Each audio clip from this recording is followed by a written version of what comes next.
안녕하세요. 오늘은 요한복음 23강, 요한복음 9장부터 12장까지 하겠습니다. 9장, 나면서 맹인된 사람 치유한 사건이죠. 그런 기적입니다. 2절에 보니까 이 사람이 맹인으로 난 것이 누구의 죄로 인함이니까, 자기이니까, 그의 부모니까. 사람들이 갖고 있는 보편적 편견이 뭐죠? 병이 나면 죄 때문이다 라는 생각이죠. 그래서 고난과 질병을 마치 죄의 결과로 생각하는 그런 생각을 가지고 지금 사람들이 질문합니다. 그때 죄와 병의 상관관계를 그런 신학적 이론을 들이대고 이게 그 아픈 사람에게 도움이 될까요? 그렇지 않죠. 그래서 예수님은 그렇게 보지 않으시고 뭐라고 말씀하시냐면 3절, 이 사람이나 부모의 죄로 인한 것이 아니라 그에게서 하나님이 하시는 일을 나타내고자 그런 것이다. 이렇게 우리가 겪고 있는 질병이든 또 고난이든 이런 문제의 원인이 중요한 것이 아니라, 그게 중요한 게 아니라 그 문제를 통해서 우리가 경험하는 하나님, 그 문제 이후에 만나게 될 하나님, 그 문제 이후에 받게 될 축복과 은혜를 더 초점을 두고 있죠. 그래서 모든 일에서 하나님의 영광을 나타낼 것이다 라고 하나님은 말씀하고 계십니다. 4절, 때가 아직 낮음에 나를 보내신 이의 일을 우리가 하여야 하리라. 밤이 오리니 그때는 아무도 일할 수 없느니라. 내가 세상에 있는 동안에는 세상의 빛이로라. 낮과 밤을 구분하고 계시는데 그 구분의 기준이 뭘까요? 그분이 세상에 계시면 낮입니다. 왜냐하면 그분은 세상의 빛이시잖아요. 그 빛이신 그분이 계시면 낮이기 때문에 그분이 계실 때 그분의 일들이 일어나야 됨을 지금 말씀하고 있습니다. 그래서 예수님은 자신이 세상에 있는 때를 하나님의 일을 해야 할 낮 시간이라고 말씀하고 계셨어요. 그러니까 예수라는 빛이 저와 여러분의 삶 가운데 있을 때 낮이죠. 그렇습니다. 그러니까 우리는 일을 해야 되겠죠. 예수님과 함께. 그래서 우리도 낮이신 빛이신 예수님과 함께 주의 일을 하는 것이, 하나님의 일을 하는 것이 하나님의 일뿐만 아니라 아름다운 일이죠. 그 다음 이제 맹인된 사람을 이제 고치셔야 되는데, 침으로 그런 사람이 있을 것 같아요. 침으로 진흙을 이겨서 맹인의 눈에 바르세요. 그런데 여러분, 여태까지 기적을 보시면 말씀만 해도 나시잖아요. 그런데 굳이 왜 이렇게 침을 뱉어서 진흙을 이겨서 눈에 발라주셨을까요? 무언가 나면서 맹인된 사람이기 때문에 아마 사람들로부터 소외됐었겠죠. 그래서 이 다정한 손길로 예수님이 만져주시려고 하시지 않았나 그런 생각도 들고요. 또 하나는 우리 원래 흙으로 만들어진 우리지요. 흙으로 인간을 창조하신 창조주 하나님을, 또 그 창조주 하나님으로부터 오신 분이 예수님이심을 나타내는 상징이기도 한 것 같습니다. 그래서 이렇게 복잡한 과정을 통해서 하나님이 친밀한 접촉을 예수님을 통해서 하면서 이 사람의 눈을 뜨게 합니다. 실로암 못에 가서 씻으라 이렇게 말했을 때 실로암 뜻은 보냄을 받은, 하나님으로부터 보냄을 받았다는 상징적인 암시이기도 하지요. 그래서 사람들이 이제 이렇게 눈을 뜨니까 이 치유받은 맹인에게 와서 어떻게 눈을 뜨게 됐냐 그랬더니 놀랍게도 이 눈뜬 이 사람이 예수라고 정확하게 대답을 합니다. 11절이에요. 밑줄 그어놔주세요. 맹인이었던 사람이 처음에는 이웃에게 바리새인 들에게 같은 질문을 받아요. 처음에는 이웃들에게 질문을 받았더니 예수라고 얘기했어요. 그런데 또다시 바리새인들에게 질문을 받습니다. 맹인이었던 그 사람이 이번에는 바리새인들에게는 선지자입니다.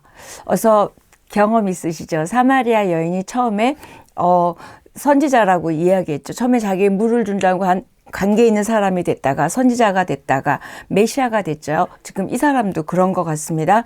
맹인이었던 사람이 바리새인들에게는 선지자입니다. 이렇게 얘기를 했어요. 나중에는 선지자에서 그리스도로 고백한 그 사마리아 여인과 굉장히 일맥상통하고 있습니다.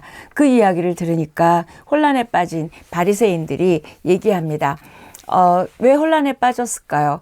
예수님이 하나님의 아들이니까 기적을 났구나 이렇게 보시면 될 걸. 이 사람들은 믿음의 본질을 잊어버렸잖아요. 잃었어요. 그러니까 예수님의 표적을 보고도 예수님이 누구신지 깨달을 수 없는 이런 영적 혼란에 있게 됩니다.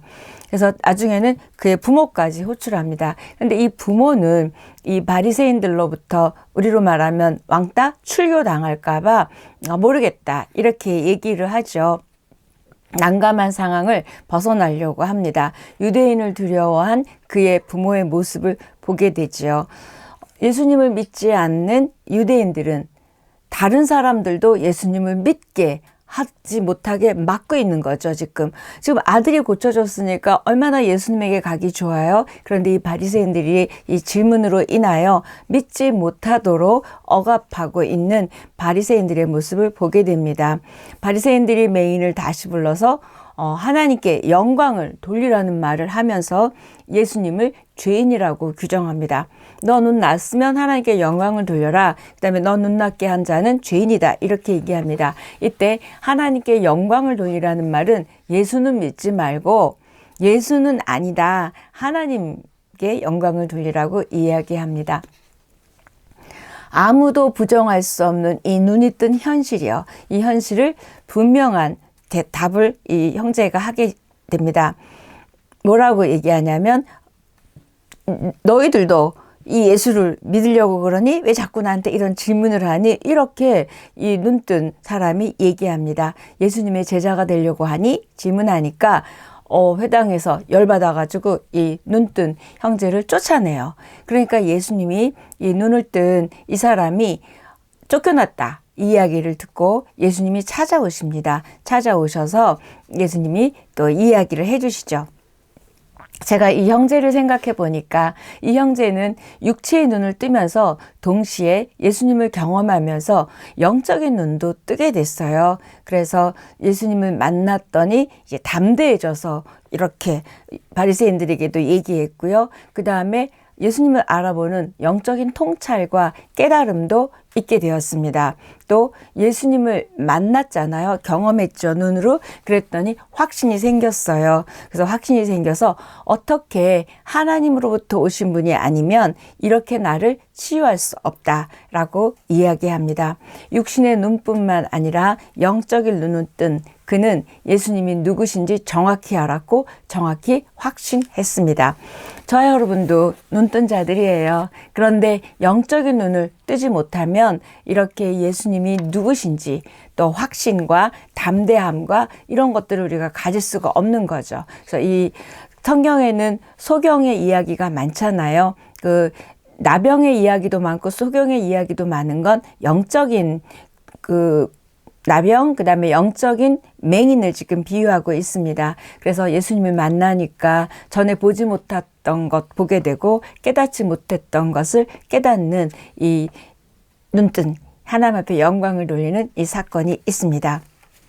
그랬더니 바리새인들이 이 교만한 바리새인들의 영적 자존심이 상했죠. 그래서 네가 지금 우리를 가르치냐? 그러고 쫓아내는 이야기가 34절에 있습니다. 예수님이 믿음 때문에 어려워한 이 형제에게 찾아오신 것처럼 여러분도 혹시 믿음 때문에 가족에게 왕따를 당하거나 어려울 때 이렇게 예수님은 찾아오십니다. 그래서 찾아오셔서 질문했어요. 그 형제에게 네가 인자를 믿느냐? 그랬더니 인자가 누굽니까? 그랬더니 나다. 그랬더니 믿습니다. 이야기하죠. 그래서 이렇게 저와 여러분도 믿음 때문에 어려운 일을 당할 때 오셔서 믿니? 그러면서 위로해 주시고 힘 주시고 함께 하심을 보게 됩니다. 영적 소경, 영적 맹인은 너무나 분명한 진리를 그 기적을 보고도 자신이 영적 맹인이라는 것도 모를 뿐만 아니라 그분이 예수님이라는 것도 모르고 있습니다. 10장입니다.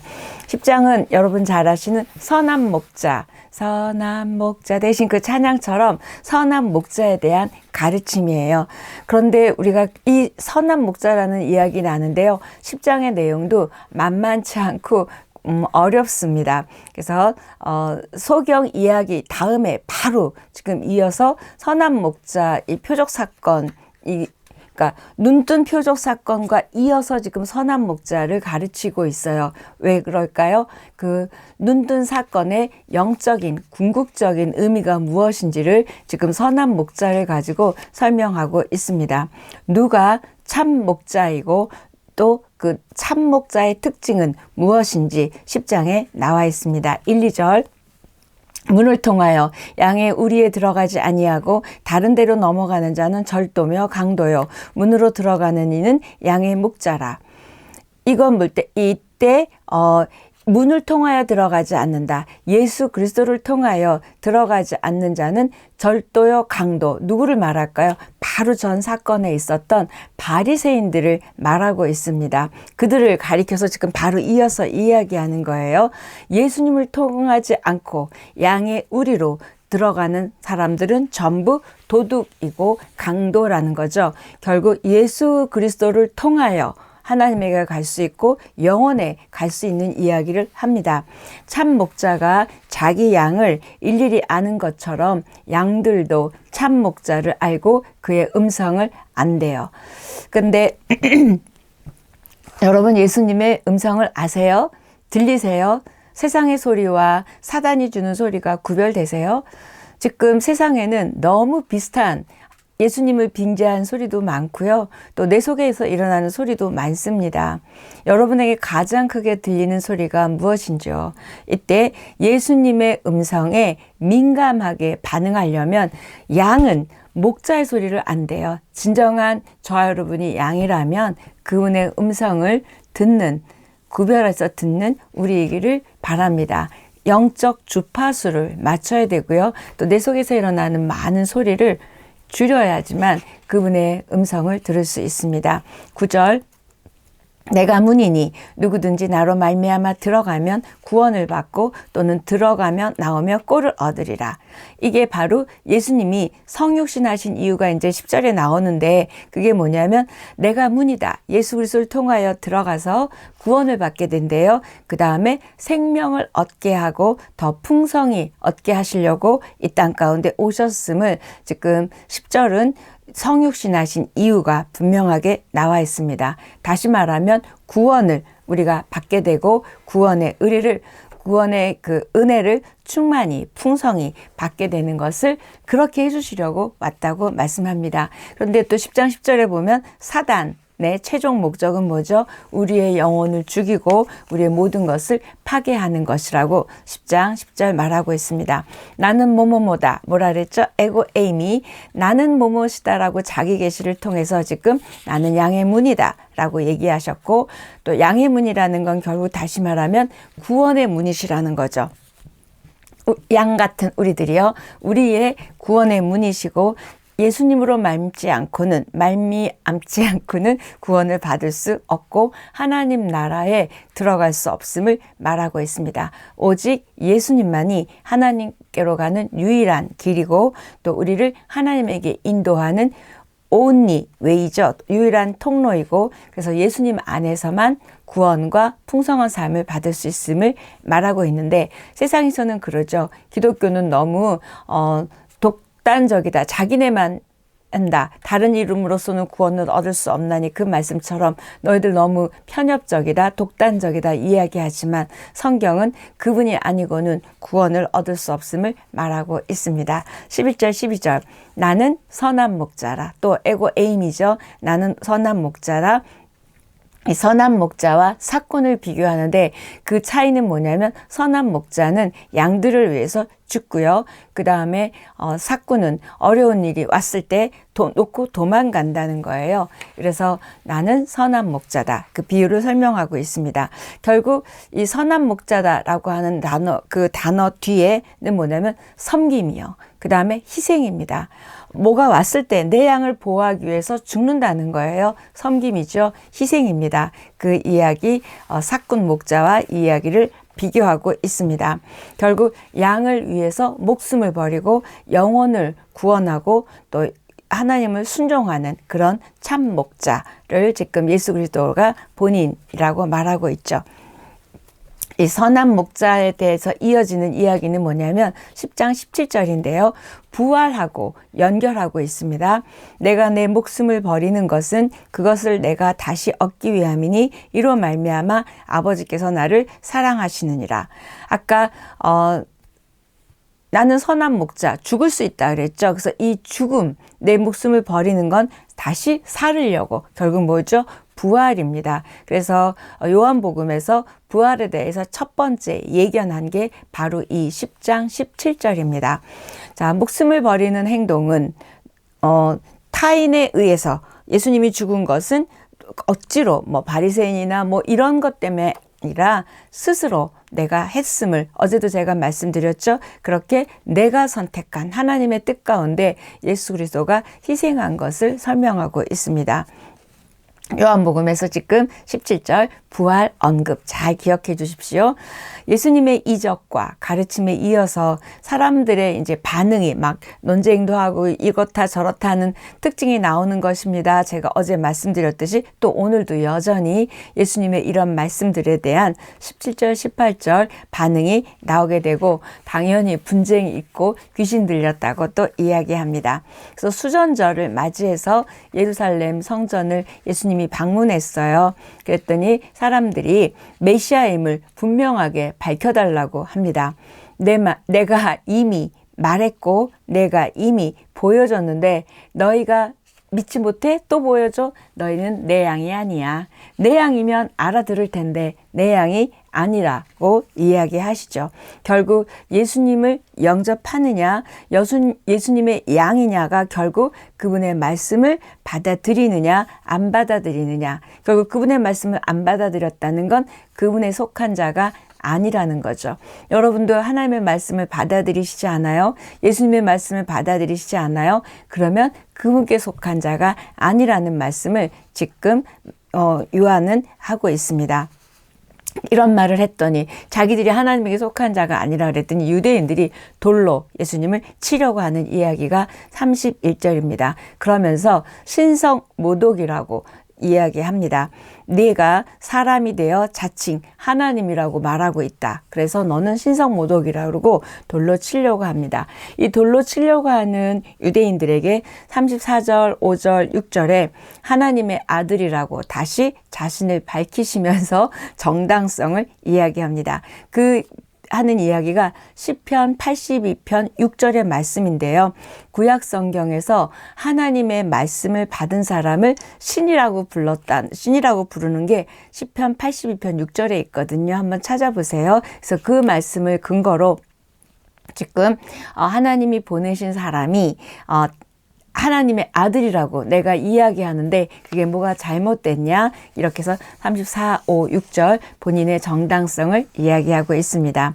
예수님은 자기에게 적대적인 유대인들에게 예수님의 말씀을 믿지 못한다면 너희가 내 말 안 믿어? 그러면 제발 내 말 안 믿어도 되는데 내가 행한 일로 인해서 좀 믿음을 가져봐. 눈 떴잖아. 죽은 자가 살아났잖아. 이제 이런 얘기 나오겠죠. 그러니까 내 말을 못 믿으면 내가 행한 일을 통해서라도 제발 믿음을 가지라고 예수님이 권면하는 내용이 나오게 됩니다. 예수님의 많은 증언, 많은 기적 이런 걸 통해서 예수님을 반대하고 박해하는 사람이 있는 반면 유대인처럼 그러는 반면 많은 사람은 또 예수님을 영접하는 사람들이 있습니다. 이렇게 둘로 나뉜다 그랬죠. 가만히 보면 저와 여러분도 그렇고 믿음은 말씀으로 시작이 됐고요. 말씀으로 자라나게 되고 말씀으로 성숙하게 되는 것 같습니다. 왜요? 지금 말씀을 받아들이면 되는데 받아들이지 않으니까 지금 기적을 보고도 지금 믿지를 못하는 유대인들을 보게 됩니다. 자기 확신 위에다 자꾸 믿음을 갖다 대니까 내가 확신이 쓰지 않으면 안 믿어지는 거예요. 그래서 저와 여러분도 이 자기 확신이 굉장히 위험합니다. 말씀 위에다가 자꾸 자기 확신을 두려고 하는 거예요. 그래서 예수님을 믿고 따르기 위해서는 말씀이면 됩니다. 거기에 내 확신이든 내가 믿어지든 그런 게 중요한 게 아니라 말씀 그 자체면 된대. 지금 유대인들은 지금 자기 확신, 자기가 알고 있는 것들에 어긋나기 때문에 눈으로 봐도 예수님의 말을 믿지 않고 기적을 믿지 않습니다. 11장입니다. 죽은 나사로를 살리신 사건, 굉장히 유명한 성경이죠. 이 요한복음에만 있는 기적입니다. 1, 2, 3절 보니까 어떤 병자가 있는데 마리아와 그 자매 마르다의 마을 베다니에 사는 나사로라. 그래서 이 나사로는 마르다와 마리아의 그러니까 형제죠. 그래서 3절에 누이들이 예수님께 사람을 보내어서 사랑하는 자가 병들었나이다. 아마 예수님이 이 마리아, 마르다 그다음에 이 나사로를 사랑했나 봐요. 그래서 사랑하는 자가 병들었나이다 그러면서 예수님한테 보냈더니 예수님이 들으시고 이 병은 죽을 병이 아니다. 하나님의 영광을 위함이다. 하나님의 아들이 이로 말미암아 영광을 받게 될 것이다. 이렇게 얘기하시고는 오시지 않았어요. 그랬더니 시간이 지체되면서 죽었습니다. 14절에 예수님께서 나사로가 죽었다고 이렇게 그 말을 듣고 예수님이 이상한 말을 하세요. 15절에 기뻐하신다는 말을 하세요. 자, 14절에 예수님께서 나사로가 죽었다는 말을 듣고 15절에 이렇게 얘기하세요. 내가 거기 있지 아니한 것을 너희를 위하여 기뻐하노니 이는 너희로 믿게 하려 함이라. 그러나 그에게로 가자 하시니. 자, 이 말은 뭐냐면 예수님이 나사로가 죽은 걸 기뻐하는 게 아니라 그 나사로가 죽은 사건을 통해서 제자들의 믿음을 더 좋게 할 수 있는 영적인 기회이기 때문에 너희들을 위한 것이고 그게 나는 기쁘다 이야기하시는 거죠. 그래서 나사로의 죽음이 제자들에게 유익이라는 거예요. 왜? 살리면 하나님이 어떤 분이신지 예수님이 어떤 분이신지 믿음이 생길 것이라는 말씀이 지금 15절 말씀입니다. 내가 거기 있지 않았기 때문에 죽었잖아요. 그 내가 거기 있지 않았기 때문에 나사로가 죽었고 그 죽은 나사로를 다시 살릴 수 있게 된 것이 제자들에게 믿을 기회가 됐기 때문에 도리어 기쁘다. 제가 이 이야기를 들으면서 우리에게도 이런 어려운 일들, 고난, 어려운 일들이 도리어 이렇게 그 일들로 인해서 하나님의 영광이 되는 일이나 그 다음에 그 일을 통해서 하나님이 어떻게 하셨는지를 보게 됨으로 인하여 우리의 믿음이 자라게 하실 수 있고 그렇게 하실 줄 믿습니다. 아멘. 그래서 이렇게 어떤 어려움들을 겪으면서 믿음의 안목이 생기고 하나님을 경험하게 되는 거죠. 정금 같은 믿음이 그냥은 안 되잖아요. 그래서 이렇게 정금 같은 믿음을 갖게 되고 더 큰 믿음, 더 큰 영광으로 나가게 하는 이 시작이 이 어려운 일이었고 그 어려운 일을 예수님이 어떻게 바꾸시는지가 하나님의 영광의 통로가 됐음을 보게 됩니다. 그 다음에 이제 도마가 나와요. 요한복음에는 도마가 여러 번 등장하는데 제가 또 게시글에 적어 놓겠습니다. 14장 5절, 20장 24절에서 29절, 21장 2절 이렇게 여러 번 도마가 나오는데 우리는 도마 그러면 의심 많은 도마로 생각하잖아요. 그런데 요한복음에서는 그 도마보다는 가장 단순하면서도 가장 완벽하게 신앙 고백을 한 사람으로 20장 28절에 나오게 됩니다. 그럼 그때 가서 할게요. 20절에 마르다가 예수님이 왔잖아요. 가자 그러고 이제 오셨어요. 그랬더니 마르다가 역시 행동이 빠르죠. 나가서 예수님을 맞이하게 됩니다. 그때 예수님이 거기 계셨더라면 여기 계셨더라면 이렇게 두 번이나 얘기합니다. 마르다가 21절에서 한 번 하고요. 그 다음에 32절에서는 또 마리아가 하는 거예요. 여기 계셨더라면 나사로가 죽지 않았을 텐데 이 아쉬움이죠. 그때 예수님이 이렇게 얘기하십니다. 23, 24절 예수께서 이르시되 내 오라비가 다시 살아나리라. 마르다가 이르되 마지막 날 부활 때에는 다시 살아날 줄을 내가 아나이다. 예수님이 다시 살아날 거라 그러니까 이 마르다가 믿음은 있어서 부활 않고 언젠가 마지막 때에 부활할 거를 믿었어요. 그 믿음의 고백을 했습니다. 당장 지금 여기에서 살려낼 거라고까지는 믿지를 못했습니다. 마르다는 부활신앙은 있어서 네, 다시 마지막 때는 살아날 걸 믿어요. 그랬더니 그 말을 듣고 24, 5, 6절 예수께서 이르시되 나는 부활이요 생명이니 나를 믿는 자는 죽어도 살겠고 무릇 살아서 나를 믿는 자는 영원히 죽지 아니하리니 이것을 내가 믿느냐. 나는 뭐뭐뭐이다.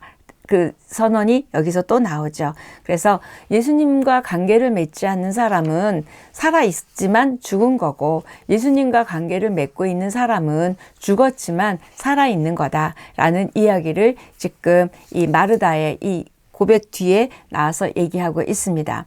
결국 예수님은 마르다에게 진리에 대한 믿음이 있는지를 다시 한번 물으신 거였어요. 마르다의 신앙 고백이 27절입니다. 네, 이르되 주여 그러하에다. 주는 그리스도시요 세상에 오시는 하나님의 아들이신 줄 내가 믿나이다. 27절 밑줄 그으세요. 누가 고백했어요? 마르다가 고백했습니다. 하나님의 아들이신 줄 내가 믿습니다. 이 고백의 믿음에서 이제 확신의 믿음으로 가고요. 저와 여러분도 이 요한복음을 읽으면서 이렇게 부족한 믿음에서 충분한 믿음으로, 그 다음에 부분적 믿음에서 온전한 믿음으로 되어지는 은혜가 있기를 축복합니다. 마르다도 그랬죠. 네, 부활할 거예요. 그 정도 부분적 믿음이 이제 완전히 충분히 온전한 믿음이 되어지고 있습니다. 부활을 확신하는 마르다가 되죠. 그래서 무덤을 가셔서 나사로야 나와라 얘기하시고 다 일어납니다. 이때 돌을 치우라 그러니까 마르다가 아니 지금 냄새나요 그랬어요. 그랬더니 40절 예수께서 이르시되 내 말이 네가 믿으면 하나님의 영광을 보리라 하지 아니하였느냐. 밑줄. 내가 믿으면, 요한복음에서 키워드가 뭐라 그랬죠? 믿으면, 믿으라, 믿고, 믿어서, 이 믿으라잖아요. 그러니까 믿으면 밑줄 하나님의 영광을 보리라. 결국 부활이 하나님의 영광임을 말씀하시는 거예요. 나사로가 이제 살아날 거잖아요. 부활이죠. 그러면 이 부활이 곧 하나님의 영광임을 말씀하고 계시고, 또 하나는 저 여러분이 믿으면 하나님이 하시는 일들을 보게 될 것이고, 믿으면 그 본 것으로 인하여 하나님 앞에 영광을 돌릴 것이라고 말하고 있습니다. 나사로가 살아난 기적은 예수님이 생명의 주관자이심을 보여주는 기적이고요. 또 하나님의 아들이심을 보여주는 기적이죠. 그래서 이 기적이 결국 부활하게 하시는 그 이야기가 이제 12장 23절에서도 구체화되는데, 예수께서 대답하여 이르시되 인자가 영광을 얻을 때가 왔도다. 이 영광을 얻을 때는 뭘 말하죠? 부활을 말씀하고 계세요. 그래서 이 11장의 나사로 살린 사건과 12장의 여러 절이 지금 부활이 곧 영광임을 말하고 있습니다. 풀어놓아 다니게 하라.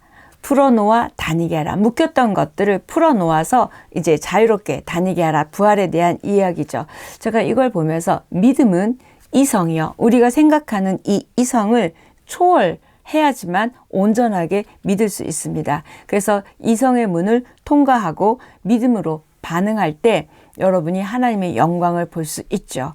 아, 죽은 자가 어떻게 살아나? 이렇게 이성이 작동하는 한 우리는 부활을 믿지도 못하고 목격하기도 어렵고 하나님의 영광이 될 수 없음을 이야기하고 있습니다. 이렇게 놀라운 기적을 보고도 믿지 않는 유대인들이요. 이 나사로를 살리신 기적은 요한복음에만 있다 그랬잖아요. 이런 놀라운 표적 앞에서도 유대인들은 믿지 않습니다. 하나님의 아들이라고 믿는 것이 당연해야 되잖아요. 그런데 마음에 하나님 두기를 싫어하는, 다시 말하면 예수님 두기를 싫어하는 사람은 어떤 기적을 보여줘도 받지 않음을 보게 됩니다. 그래서 죽은 나사로를 살리신 이 기적을 통해서 대제사장들과 바리새인들이 공회를 열어서 이제 논의를 하게 됩니다. 이때부터 예수님을 죽이려고 모의하죠. 그래서 예수님에 대한 체포 명령이 내려지게 됩니다. 그리고 나사로가 살아난 뒤 며칠 뒤에 이제 십자가에 달려 죽으시고 부활하시게 됩니다. 결국 나사로의 죽음과 나사로가 다시 살아난 것과 예수님의 죽음과 예수님이 다시 살아나는 것과 연결되어 있고 관계가 있음을 말하고 있죠. 결국 예수님이 이렇게 죽은 자들의 주가 되심을, 다시 말하면 죽은 자들의 부활의 주가 되심을 지금 보여주는 표적이 나사로 사건입니다. 예수님의 죽음을 영광으로 말하는 요한복음의 그 독특한 죽음이 영광이에요. 왜요? 죽음 뒤에 부활을 지금 이야기하니까 이건 11장, 12장에서 굉장히 구체적으로 쓰고 있습니다. 그래서 12장 23절 인자의 영광을 얻을 때가 왔다. 이 이야기는 이제 죽을 때가 됐다. 또 28절에 보면 아버지의 이름을 영광스럽게 하옵소서 내가 부활함으로 인하여, 이런 여러 가지 죽음과 부활과 영광을 연결하고 있습니다. 12장입니다. 12장이 나사로의 죽음과 부활 사건을 연결하고 그걸 중심으로 전개되고 있다고 말씀드렸어요. 그러니까 당연히 예수님의 죽음이니까 향이 붙는 사건, 우리 마태, 마가, 누가에서 읽은 것처럼 알 수 있습니다. 그래서 조금 위치만 달라요. 마태, 마가복음에서는 예루살렘 입성 이후에 이 향유 부은 얘기가 나오고요. 요한복음에서는 예루살렘 입성 이전에 지금 나옵니다. 그리고 마태, 마가에서는 예수님의 머리에 부었고 요한복음에서는 발에 부어요. 그 정도 차이, 그리고 나머지 똑같이 이어집니다. 예수님을 사랑한 마리아와 예수님을 이용한 사람 누구죠? 가롯 유다와 대비하는 문장이 또 나오게 되고요. 결국 예수님을 대적한 사람은 나사로 때문에 예수님을 따르는 자가 많아지니까 도리어 이제 나사로까지 죽이려고 하는 이야기가 나오게 됩니다. 그래서 예수님이 이제 예루살렘에 입성하니까 어떤 헬라인들이 예수님을 보려고 하는 거예요. 빌립에게 예수님을 좀 만나게 해달라 그러는 거예요. 그때 예수님이 뭐라고 얘기하시냐면 23절에 인자가 영광을 받을 때가 왔다. 아까 제가 11장 말할 때 했던 것처럼 그 이야기를 합니다. 결국 이 이야기는 사람들이 이제 구원받는, 그 구원받게 될 그런 하나님의 뜻이 이루어질 시간이 왔다는 거예요. 뭐죠? 예수님이 죽을 시간이 왔다는 이야기를 하고 있습니다. 그러면서 그 유명한 말씀 24절 내가 진실로 진실로 너희에게 이르노니 한 알의 밀이 땅에 떨어져 죽지 아니하면 한 알 그대로 있고 죽으면 많은 열매를 맺느니라. 이렇게 밀알의 비유를 통해서 결국 자신의 죽음을 의미하고요. 또 예수님을 따르는 우리들이 어떻게 이 제자의 삶을 살아야 되는지가 이 밀알이 썩어서 그 다음 많은 생명을, 그러니까 생명이 생명을 낳는 영적 생명의 법칙을 지금 24절로 이야기하고 있습니다. 27절 고뇌하는 예수님이에요. 그러니까 십자가에 달리시기 전이죠. 지금 내 마음이 괴로우니 무슨 말을 하리요? 아버지여 나를 구원하여 이때를 면하게 하여 주옵소서. 그러나 내가 이를 위하여 이때에 왔나이다. 이렇게 고뇌하시는 절이 27절, 28절 바로 다음 절에 순종의 기도를 드리게 되면서 아버지의 이름을 영광스럽게 하옵소서. 하늘에서 소리가 나서 이르되 이미 영광스럽게 하였고 또다시 영광스럽게 하리라. 뭐죠? 네가 여태까지 행한 기적들, 표적들을 통해서 이미 영광스럽게 했고 이제 네가 죽음으로 인하여 다시 영광스럽게 할 것이다 라고 이야기하고 있습니다. 이게 어떻게 냈대요? 하늘에서 음성이 들렸대요. 그래서 표적을 행하는 가운데 또는 지금처럼 예수님의 죽음을 통해서 영광을 받으실 것을 이야기합니다. 12장 37절부터 50절까지 뒷부분은요. 여태까지 그 요한복음이 표적이 많잖아요. 이 표적의 책의 결론입니다.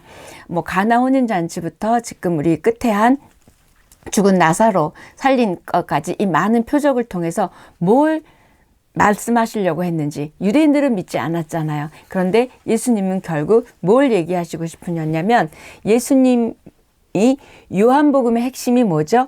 예수님은 하나님의 아들이시라는 거죠. 그래서 하나님과 이 예수님이 일치한 한 분이다. 아버지와 아들의 일치를 이야기하고 계시는 게 44, 45절이고요. 그래서 예수님을 믿는 게 하나님을 믿는 거라고. 두 번째는 결론이 뭐냐면 예수님은 빛으로 자기 자신을 비유하면서 자기를 계시합니다. 46절이고요. 세 번째, 예수님은 심판을 선언하세요. 47, 48절 이렇게 결론적으로 이야기합니다. 그리고 마지막으로 예수님은 자신의 가르침이 내 뜻으로 한 게 아니라 자의적인 것이 아니라 모두 하나님의 명령에 의한 것이라고 말씀하시면서 요한복음 12장은 결론을 내립니다. 근데 여러분, 요한복음 너무 어렵지 않아요? 전 굉장히 어려워요. 여러분에게 제가 이 말을 드리면서도 여러분이 어렵겠다 이런 생각하는데요. 여러분 집중해서 읽어주십시오. 오늘 여기까지 하겠습니다.